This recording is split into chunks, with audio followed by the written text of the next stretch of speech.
Yo, what is going on, guys? It's Toby here, and today we're going to be discussing some of the best cars to buy secondhand or used for those that are looking into doing performance modifications. So maybe you want to pick up a car that's used and you want to throw some power adders at it or do some cosmetic modifications or any modifications in general. We're going to discuss my subjective list of the best cars to buy. So the first on the list is the 2011 to 2022 or the current Mustang GT. Why do I say so? Well, these cars come with a great platform for an engine, and it's called the Coyote. So you have the Gen 1 Coyote, which is from the 2011 to the 2014 Mustang GT, and then you have the Gen 2, which is 2015 to 2017, and then you have the Gen 3, which is the current Coyote in the most modern Mustangs. So 2018 Plus features the Gen 3. On all three of these engines, you can throw full bolt-ons at them, maybe add over 100 crank horsepower than what it comes from the factory, and you can still reliably go into high miles with these engines. They have no problem doing so. I personally have a Gen 3 Coyote making 850 crank horsepower, maybe even more. I think like 890 crank horsepower, 15,000 miles so far, not a single problem with the engine or the block. Let's keep our fingers crossed. So I chose this car due to its low depreciation rate, not only its low depreciation rate, but also the fact that you can throw decent power at them and still have a reliable engine that'll last for a while. Not to mention, there are several people like myself who are boosted that have achieved 100,000 plus miles on these cars. So as long as you take care of the engine and you do the proper supporting mods when adding power to them, they can last you a long time.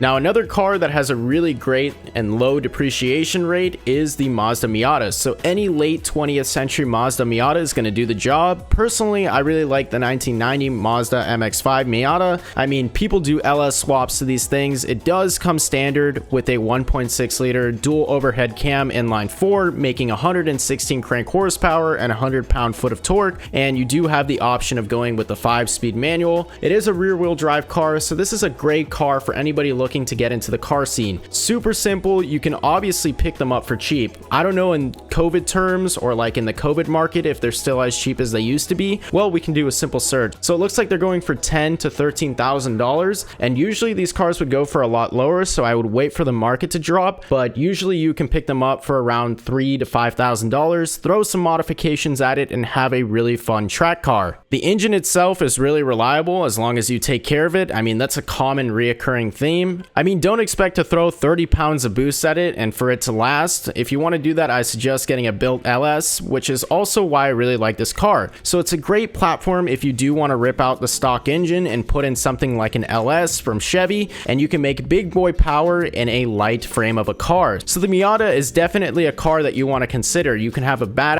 and kick build, making around 700 wheel horsepower and I don't know what, like a 2,500 pound car for just about $30,000, the price of a new Mustang. Now, on the more expensive side of things, we do have the C6 ZR1 Corvette. So this was produced from 2009 to 2013, and it featured the LS9 6.2 liter supercharged V8, producing 638 crank horsepower and 604 foot-pound of torque. What made this car so special back then and in modern times was its exceptional handling and track capabilities, as well as its quarter mile time. So it did outrival a bunch of more expensive hypercar alternatives, especially from European automotive makers such as Porsche. And to this day, you can make about 620 to 630 rear wheel horsepower with simple bolt-ons. So this is headers and that type of stuff. This car is super light at 3,300 pounds, and stock it ran a 0 to 60 time of 3.5 seconds, a quarter mile time of 11.6 seconds at 127 miles an hour. So there is tons of potential to make this car extremely fast. It does feature partial carbon fiber body panels, so it's definitely something to look into if you're looking for a fast car